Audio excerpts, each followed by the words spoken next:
a small restroom, and there's this big giant red machine facing me. A lot of people, and the nurse is here, and she has taken her knuckles, and she was doing what she later described to me as a sternum rub.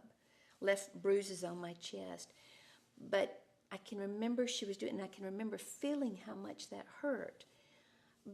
And I didn't know why she was doing it, and it took me a few moments to realize where I was. But she later explained that a sternum rub is to cause me to start breathing again. In her words, what happened is I was sitting there, and she said, my eyes rolled back in the back of my head, and then I quit breathing. So there was a code blue. Can you define exactly a code blue to me? What I understand, and I don't know why they call it a code blue, but that's what the nurse explained to me happened. The fact that I quit breathing, evidently that constitutes a code blue. I don't know if that means my heart stopped. I'm not quite sure. With the sternum rub that she was doing when I came to, she said that was to cause me to start breathing again.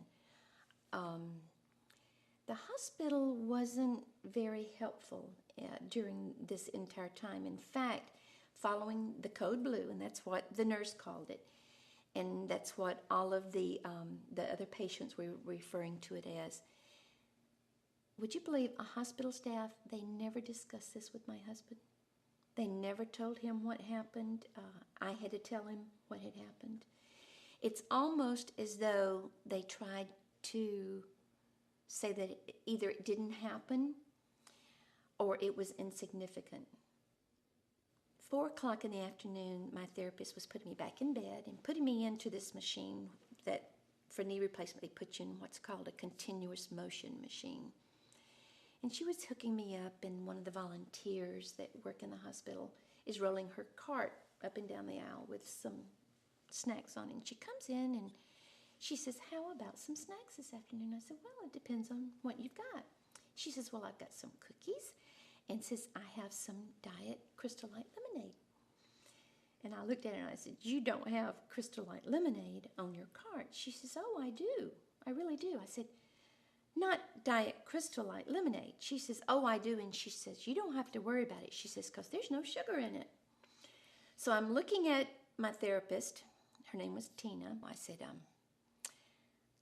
Tina, I would like for you to contact the dietitian. So Tina had the dietitian fax up to me the label for the lemonade that I had been getting. And you'll see Crystal Light, sugar-free. And if you continue to look, of course, it has the phenylalanine warning on it. It's sweetened with aspartame. That was all the proof that I needed. In addition, she confirmed that the same lemonade that is on the cart is the same lemonade that is in the kitchen that is served to all the patients. That's where I realized I was getting poisoned. Don't know if you've been in the hospital lately, but what hospitals do now is every patient is given a menu. And a couple of days in advance, you're allowed to go in and you're allowed to select menu items. Well, all I ever drink is water. I was sick of water. So every menu, I would circle down here, beverages. It says lemonade. You'll notice it doesn't say sugar-free. It doesn't say diet. It was just lemonade. It wasn't very good lemonade. It was made from a mix, but I assumed it was sweetened with sugar. I never dreamed for a minute that I was getting Diet Crystal Light. Every day for lunch and every dinner, this is what they were serving me. Once I realized that, this is my last menu from my last supper at Mission Hospital. Once I realized that, I knew exactly why. It seemed that after my meals, I got a little worse, got a little sicker. Typically, I would have some gastrointestinal problems. Still didn't associate that, again, with aspartame poisoning. Once I realized what was happening, everything made sense. So I called in the head nurse. I called in. I said, I want you to contact my doctor. I'm leaving the hospital, and I'm leaving right now. within 18 hours, as best I can remember right now, it seems like the first thing that corrected itself as my vision started coming back. I could at least read by that point. It took, I would think, about 3 weeks. Evidently, the level of aspartame that I had been given during that time was enough that it was so concentrated in my organs, my tissues, that it took about 3 weeks for it to completely get out. I'm probably looking at a knee replacement for this right knee. My surgeon says, wait as long as you can. And I'm going to be very honest, I'm scared to death. I really am. I'm terrified to go back into the hospital. Yes, I might be able to avoid the aspartame again, but I'm concerned about all of it now. I'm not confident that the nursing staff and the doctors are going to really take care of me the way that I always thought they would. We're about ready to meet Diane Fleming, who was convicted of murdering her husband by methanol poisoning. Her attorney neglected to mention that her husband was a big consumer of aspartame products, and aspartame breaks down into methanol and could have been the cause of his death rather than her. That's a possibility that was never brought out in court, and therefore she got 50 years in this prison. We're about ready to meet her and hear her side of the story. Describe your husband to me. Tell me what he was like. Well, he kept to himself a lot. I don't think a lot of people knew him real well. He didn't want to socialize with people at work or anything. He was very driven at work. Like, he never missed work, even the morning in question when he got up sick. And he's saying, oh, I feel terrible. But he went to work because that's what he did. We had a weight machine. We had stair climber. We had treadmill. And he read everything he could find about the right way to do weights. He started reading about creatine and said that he wanted to try it. And he talked about it for a while beforehand. And apparently what it does is it pulls pulls water to the muscles to pump them up more. I was wondering exactly what it was. Yeah, that doesn't sound like a good idea, messing with the fluid balances in your body, pulling water from one place, putting it someplace else. But and I think it had something to do with the recovery time, and he wanted to try that.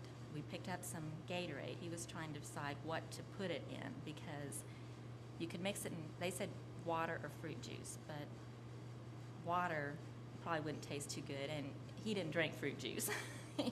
So he said, well, maybe Gatorade. He kind of tasted it, see how it tasted, and then set it in the fridge and went to the pool with our daughter and came back.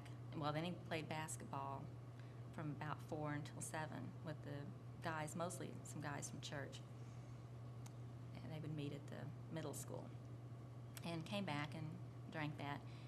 Even when he came back from playing ball, he wasn't feeling good, but it was very hot. That summer, it got hot early. Even in May and early June, it was really hot.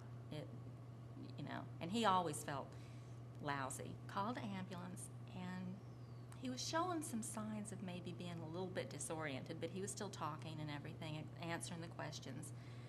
The paramedics thought, kind of what I did, that he was dehydrated from throwing up so much, and that his electrolytes might have been out of whack, because they said, well, we need to get some fluid in you and get some electrolytes. And his breathing was real fast. They tried to get him to slow his respirations down. They said he was hyperventilating, and they thought that was a lot of his problem. And they put him in the ambulance and transported him. And after we'd gotten out of our neighborhood and into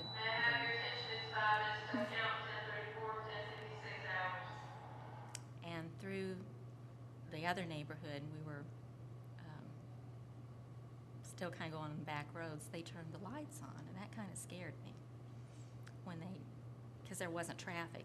It was so we were crossing over the lake. They turned the lights on, But I called his parents in after I'd done all the paperwork. You know, they took him on back, but I had to give them the insurance information and everything. They eventually called me back there, and he was still conscious, but he was way incoherent. You know, he wasn't making any sense, and he was real, like, wanting to get up off the gurney and everything, and they finally had to give him some Ativan IV to calm him down because he wouldn't stay, you know. And what's that? Ativan is, it's in the same family as Valium. Wound up putting him then in the MICU, Medical Intensive Care Unit. By the time he got up there, he wasn't really conscious anymore, but then they had pumped him full of Ativan too, so it's hard to say. You know, I don't know at what point. Really? I'm not on Zoloft anymore, so I don't know at what point he really went into a coma, you know, and when it was the Ativan. I know that night I mentioned to him that he wore the extended wear lenses, and even though you sleep in those things, you know, the nurses don't usually like for patients to have them in. I know they make you take them out. Usually that's one of the things they ask you, and I brought it up, so they said, well, would you take his lenses out, you know, and he kind of responded to that, you know, like whenever I was trying to remove his lenses, which is really hard to do on another person. And early the next morning, the doctor called and said that they'd already gotten the toxicology back, which they weren't expecting that for a long time. They said it would take, you know, a couple of days, which sounds kind of bad. And they said they'd gotten it back and they found methanol in his system. The treatment is to infuse ethanol intravenously, and then your body, instead of working on the methanol, it kind of leaves it alone and works on the ethanol. That gives them time to try to use dialysis and stuff to get the methanol out of your system. Well, they kept saying they weren't able to get his blood alcohol level up enough. And even though they were taking into consideration that he was a drinker, you know, apparently drinkers, you know, you can handle more alcohol. Your body works with it better. So they, you know, gave him more than what they would have a non-drinker, but they said they didn't feel like they were able to get his blood alcohol level up enough. So but they were doing the dialysis. I think they started him on that the very next day, I believe, the second day. They started him on the dialysis. But, you know, he just wasn't responding at all. He just, you know, like I said, you know, then they decided he was in a coma at some point, I guess, because after the Ativan wore off and he still was unresponsive. They did a CAT scan and said that he had suffered a major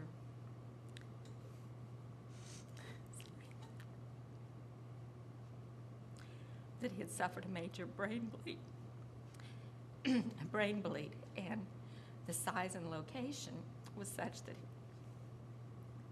he said no one could survive that, even if they were successful in getting the methanol out of his body, that because of the bleeding in the brain, you know, that wasn't. So they started talking about discontinuing life support. And, you know, we talked about it. That was on that Wednesday. And, you know, they kept assuring us that there was no way, even if they kept treating the methanol, that because of the brain damage, that there was nothing that could be done.